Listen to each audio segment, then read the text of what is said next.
ಮೇಲೆ ಈ ಇಡಿ ಸಿಬಿಐಯನ್ನ ಉಪರ್ಸೆಂಟ್ ಇಡಿ ಕೇಸುಗಳು ಬರೀ ಅಪೋಸಿಷನ್ ಪಾರ್ಟಿ ಅವ್ರ ಮೇಲೆ ಹಾಕ್ತಿದ್ದಾರೆ.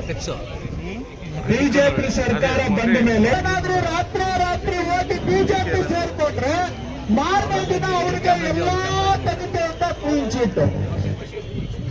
ವಾಷಿಂಗ್ ರಾತ್ರಿ ಮಷೀನ್ ಇದೆ, ಏನು ಮಾಡಬಾರದು.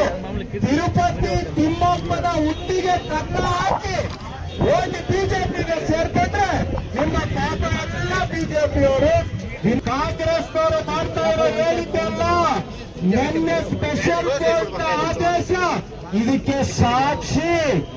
ಕಾನೂನಿಲ್ಲ, ರೀತಿ ಇಲ್ಲ, ನೀತಿ ಇಲ್ಲ, ಬರೀ ಕಾಂಗ್ರೆಸ್ ಅವ್ರನ್ನ ಜೈಲ್ಗೆ ಹಾಕ್ಬೇಕು ಅಂತ ಮಾಡ್ತಾ ಇರುವ ಸಾಕಿ ಪಿತೂರಿ ಕಾನ್ಸ್ಪಿರಸಿ ಅಂತೇಳಿ ಇವತ್ತು ಇಡಿ ಕೇಸನ್ನ ವಜಾ ಮಾಡಿದ್ದಾರೆ.